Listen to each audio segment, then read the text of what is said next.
Hey guys! So look, yet another different background. I like this background the most, but the problem is it's downstairs in my house and I'm not sure if you guys can hear, but we got a washer and dryer running, we got cars out on the road, I got food cooking in the kitchen, which is really distracting.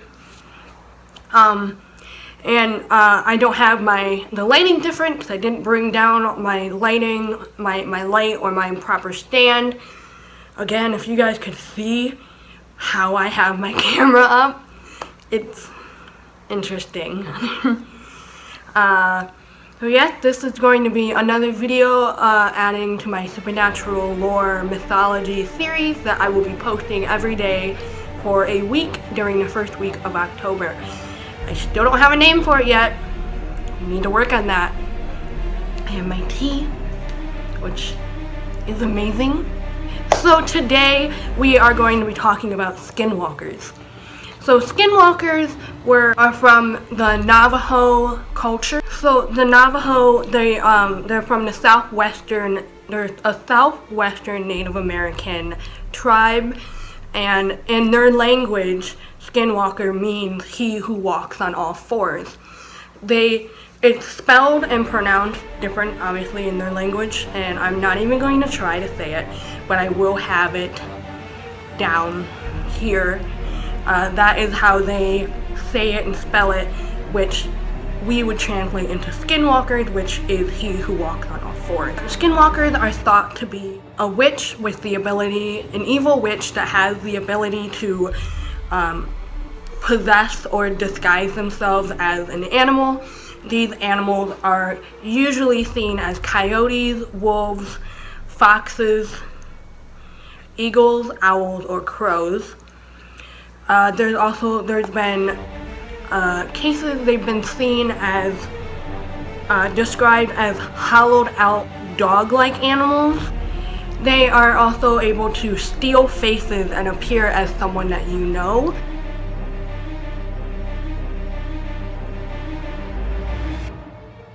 So skinwalkers can run incredibly fast and incredibly long distances, and it's thought that a skinwalker became a skinwalker because usually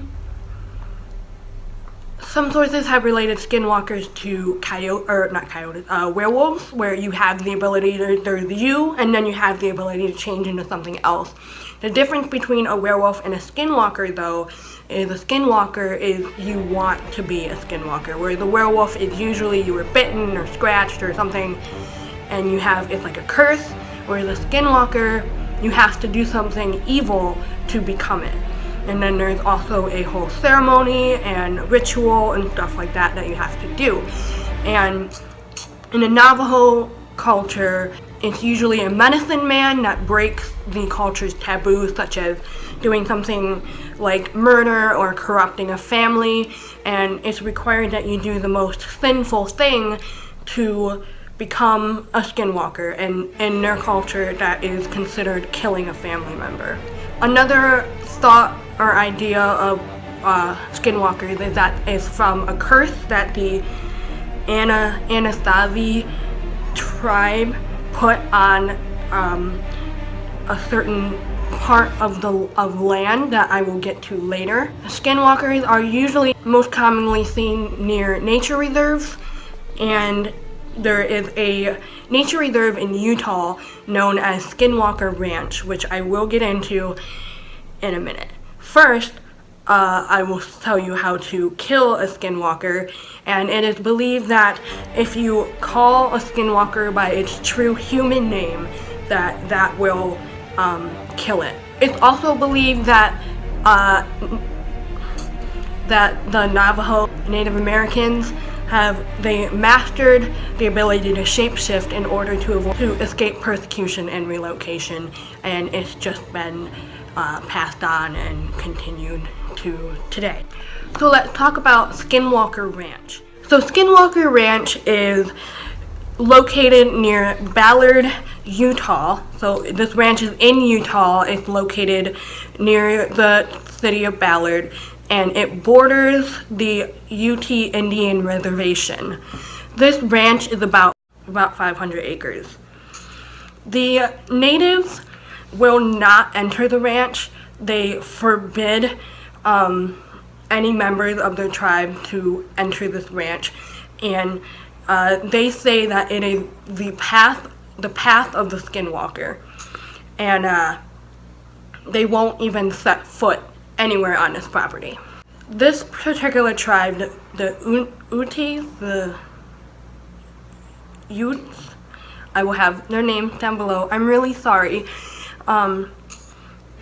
They believe that skinwalkers are powerful spirits that are in Skinwalker Ranch because of a curse that was put on them generations ago by the Navajos.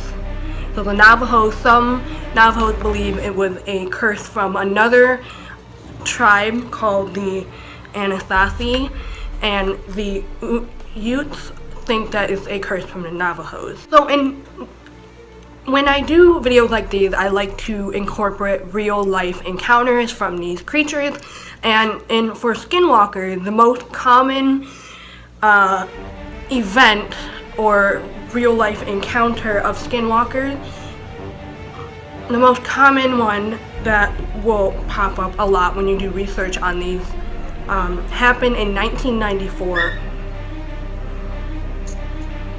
The Skinwalker Ranch itself became a lot more popular after 1994 because a family moved in there, and after they moved, they experienced a lot of paranormal events, and they only ended up staying there for 2 years before they moved out. When the family arrived, they noticed there were deadbolts on both the inside and the outside of all the doors and windows that lead outside. There were also large chains, connected to spikes that were in the ground behind the house. Like it was there to hold a very large creature or animal. While they were living there, this family, they were ranchers, obviously, they were living on a ranch, but they had cattle, and while they were living there, they experienced a lot of cattle mutilations.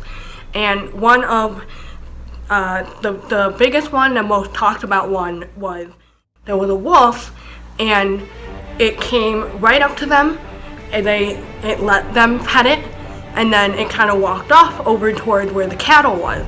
It started attacking, I believe it was a calf, and they ended up shooting this wolf multiple times, and it didn't appear harmed. It didn't even flinch. It just kept going on about its terror thing. It kept doing its thing while they were shooting at it, and they ended up switching to the father, the man ended up switching from, I think he was using a pistol at first or some kind of handgun. He ended up switching to an actual hunting rifle and also shot at the wolf. The wolf kind of it did like a backlash, like it was hit, but then it just continued, it just walked away like it was fine. So the woman, their names were aliases, so their actual names no one really knows except obviously for them and the people directly involved, but the public only knows their aliases. And the woman was complaining about these wolves attacking their cattle and was talking to other natives and the people around there, and she was told that there were no wolves in Utah, that as of 1929, that was the year that the last wolf that is known to be in Utah was actually shot. And that was in 1929, and it was 1994 when all of this was happening. Along with these cattle mutilations, this family also experienced crop circles. They heard voices coming from nowhere. Inanimate objects were moving right in front of them. UFOs were sighted. And they saw a lot of strange animals and birds, as well as strange lights. And this area is known to be highly active for UFO and paranormal. There was a quote from someone saying it's basically the Area 51 of the paranormal. The movie Skinwalker Ranch was made, and that movie was based loosely off of this Skinwalker Ranch. And after that family moved out, they actually, I believe they kept their house, but they moved out because they didn't want anyone else to move in, and they were continue going back to the house to try and do research and try and figure out what was happening, while at the same time they also moved out to protect the family and their children and their dogs and cattle. So after they moved out, there was a public road that used to go through this ranch, and it was then closed off, and now there are guards standing there, so you can't get into this ranch unless you have like permission. So that's all I have on skinwalkers. These videos are kind of short, but it's just a basic overview. I hope you liked it. If you did, please like that thumbs up button. Subscribe for more. All of my social medias will be linked below, and as well as resources I used if you want to read up on this on your own. Subscribe if you want more content like this, and remember, every day this week I am posting a video related to this subject, so lore, supernatural, mythology. Thank you so much for watching, and I hope you have a lovely day.